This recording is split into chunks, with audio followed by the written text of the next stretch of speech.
Bonjour à tous, aujourd'hui je vous emmène avec moi en balade à Paris à la rencontre des 6 auteurs de la rentrée littéraire 2025 des éditions J.C. Lattès, placés sous le signe des éléments. Attention, c'est parti! Et on commence par l'air avec Feurat Talani au musée des Arts et Métiers juste derrière moi et il va nous parler de son roman Le ciel est immense. Un pilote irakien disparaît en pleine guerre froide, 30 ans plus tard, son neveu rouvre l'enquête. De Paris à Bagdad en passant par Krasnodar, un roman sur les secrets de famille, la mémoire et les zones d'ombre de l'histoire. Je pense que toutes les familles ont un secret. Maintenant, certains secrets sont moins importants que d'autres peut-être, mais j'en suis persuadé. Et je pense que parfois on ne soupçonne pas à quel point nos proches cachent des histoires. C'est en plus une matière assez universelle dans la fiction. Il y a beaucoup de livres sur les secrets de famille, mais c'est comme, j'ai envie de dire, c'est comme les chansons d'amour.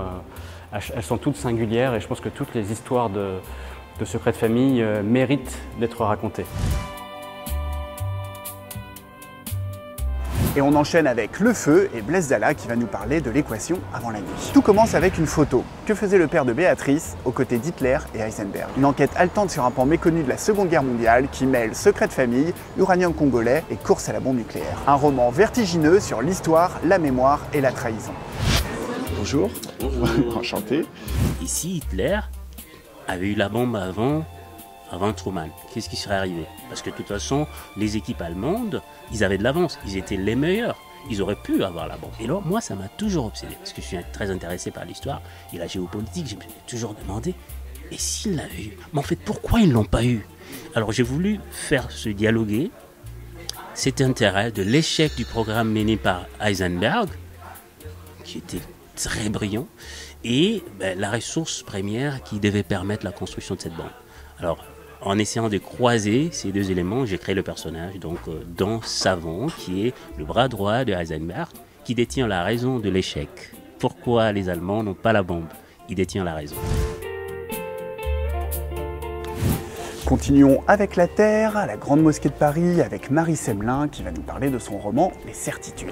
Une jeune femme part en Israël sur les traces de sa mystérieuse colocataire. Des échos du passé surgissent. Jérusalem en 1955, une photo oubliée, 2 enfances séparées. Un roman sur l'exil, la mémoire et les identités multiples. Salut! Salut! Anna, la narratrice, qui dit je, c'est quelqu'un qui est extrêmement autocentré, qui n'a pas forcément de considération de ce qui l'entoure.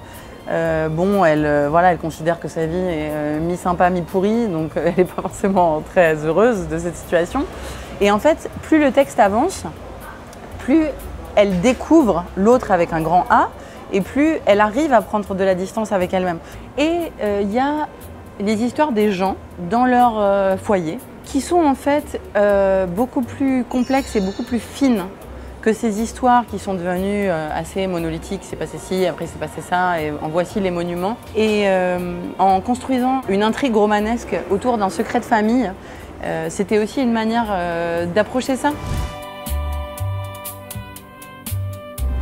Et devinez maintenant où je suis, bien joué au Jardin des Plantes pour l'eau, où Ella Feki va nous parler d'une reine sans royaume. Exilée à Tunis en 1907, la dernière reine de Madagascar renaît au contact de femmes brillantes et engagées. Un roman poétique qui redonne vie à une reine oubliée et célèbre la puissance des mots et des femmes. Bonjour. Bonjour Julien.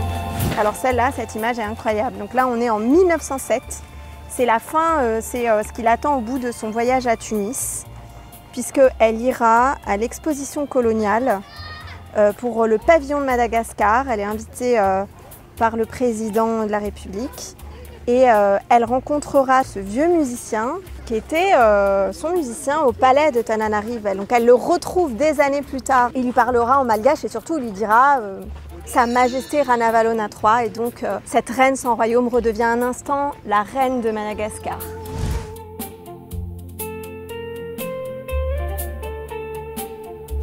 Et allons maintenant à la rencontre de John Boyne pour son roman Les Éléments qui fait le lien avec tous les titres précédents. 4 destins s'entrelacent avec une mère en fuite, un jeune prodige du foot, une chirurgienne et un père en plein voyage initiatique avec son fils. Une fresque bouleversante qui explore la culpabilité, la résilience et l'humanité. Well, the entire novel is spread over several decades, and for sure, and the idea is that a minor character from each becomes the narrator of the next one, which means that I had to move it forward at times. so that, you know, we might see a person when they were quite young and then see them again when they're older, and different characters reappear at different points in each of the characters' lives. So the experience of reading all four together, in some ways they could be read in any order, but I've put them together in this order. It would be a different reading experience, but they could be. But I needed that time jump just to see the effect, I suppose, that abuse can have on a boy or a girl, and how it can damage their lives. Et on finit en beauté avec un élément essentiel, le cœur. Suzy Morgenstern m'attend dans une salle du Grand Rex pour me parler de son livre Cœur de cochon. À 80 ans, l'autrice doit subir une opération et une greffe de valve porcine. Elle enquête alors sur cet animal longtemps honni, interroge ses racines et ses tabous et écrit au cochon une lettre de gratitude. J'allais parler de ma vie par rapport au cochon. Le cochon qui était l'ennemi, l'interdiction totale dans ma famille, on ne mangeait pas de cochon.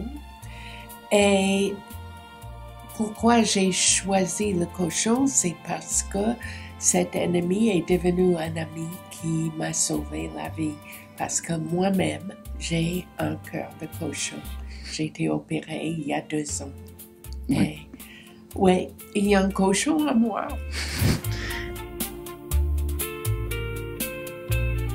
Et c'est ainsi que ce vlog s'achève. J'espère que cette vidéo vous a plu. Retrouvez toutes les interviews en version longue sur la chaîne YouTube des éditions Lattès. À la prochaine, ciao.